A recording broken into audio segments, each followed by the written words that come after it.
शादी का पहला सावन देख रहे हो रोहित। ये बारिश, इसकी बूंदें उसे बहुत पसंद थी। इन बूंदों के गिरने के साथ वो पैरों में घुंघरू बांध कर नाचा करती थी। इतनी खूबसूरत लगती थी कि उसके सामने मोर भी फीके पड़ जाते थे। उसे बारिश बहुत पसंद थी और आज भी पसंद होगी।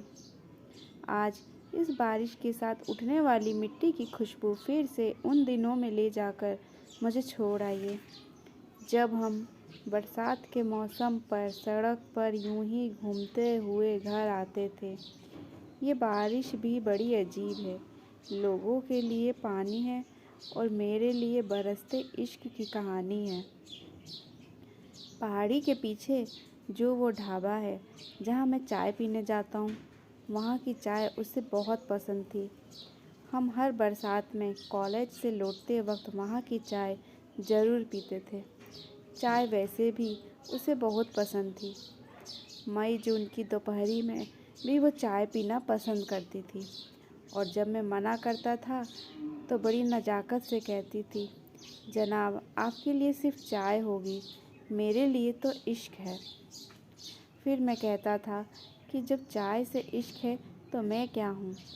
तो वो कहती थी, तुम और मैं तो एक है, तो मेरी पसंद तुम्हारी भी पसंद है। और ये बोलकर हंसने लगती थी। जानते हो, क्योंकि चाय मुझे कभी पसंद नहीं थी और ये बात वो जानती थी। हाँ, कभी कहा नहीं मैंने उससे, लेकिन उसे पता चल गया था। तुम्हें पता है, जिस दिन हमारी शादी तय हुई उस दिन भी ये बादल ऐसे ही ज़ोर से बरस रहे थे। हमारे साथ इन्होंने भी उस खुशी को महसूस किया था। ये भी हमारी खुशी में नैना की तरह झूम कर नाचे थे। उस दिन नैना ने मुझसे कहा था कि हम हमेशा इन बूंदों के साथ नाचेंगे और गाएंगे। मैं हमेशा उसकी इन बेतुकी बातों पर हंसता रहता था। हमारी शादी की ये फ़ोटो देख रहे हो ना, नैना के चेहरे की मुस्कुराहट, ये खुशी हमारी शादी में दस्तक देने वाली बेमौसम बारिश के लिए थी। लोग बेमौसम बारिश से परेशान थे और मेरी नैना दुनिया की पहली दुल्हन होगी जो बारिश में भीगते हुए फ़ोटो शूट करवा रही थी। नैना को कभी अपने मेकअप, सजने संवरने की कोई चिंता नहीं रही। वो हमेशा से ही ऐसी ही बेपरवाह सी थी। रोहित सर, वो फ़ोटो तो नहीं है इस एल्बम में। अंशुल, नैना बारिश वाली फ़ोटो का एक अगर एल्बम रखना चाहती थी तो उसके लिए अलग एल्बम भी बनवाई थी।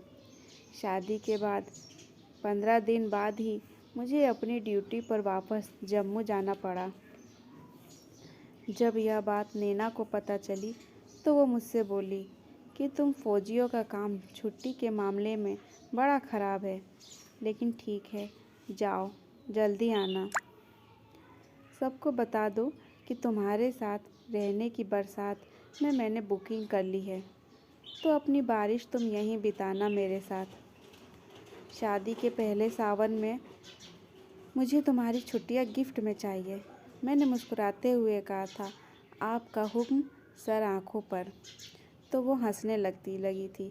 जब मैं वापस जा रहा था तो उसने अपनी आँखों में बिखरी नमी को छुपा लिया था। उसकी आँखों से एक आंसू ना गिरा। फिर मानसून आया और जम्मू में बाढ़ आ गई और मेरी छुट्टियां कैंसिल हो गई। जब नैना को यह बात पता चली तो बहुत निराश हुई थी वो। उसे मेरे बिना सब कुछ अधूरा ही लगता था, लेकिन मैं क्या कर सकता था। मैं नहीं आ पाया।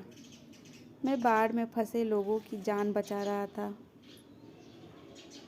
अपनी नैना को उसका मनचाहा सावन ना दे पाया, उसका गिफ्ट उसे नहीं दे पाया। फिर एक हफ्ते बाद पता चला कि नैना बाहर गई थी। लैंडस्लाइड हुआ और नैना अपनी कार के साथ नदी में जा गिरी। 2 दिन बाद उसकी लाश मिली। उस दिन ऐसा लगा जैसे मैं मर गया। तब आया था मैं इस जगह जब मेरी नैना मुझे छोड़कर जा चुकी थी। तब मैं यहाँ से उसकी यादें समेट कर अपने साथ ले गया था। तब से हिम्मत नहीं हुई थी यहाँ आने की। अब 5 सालों बाद मेरी पोस्टिंग यहाँ हुई तो बहुत हिम्मत जुटाकर आया हूँ, लेकिन ऐसा लग रहा है कि मेरी नैना मेरे यहाँ आने से बहुत खुश है। मैं उसका साथ महसूस कर पा रहा हूँ। जो तब नहीं कर पाया वो अब कर दिया मैंने। अपनी नैना के शादी के पहले सावन का गिफ्ट दे दिया मैंने। अब हम साथ उस पहाड़ी तक घूमने जाएंगे। उस ढाबे की चाय भी पीने हम साथ जाएंगे। अब हम दोनों अपना हर सावन एक साथ ही मनाएंगे।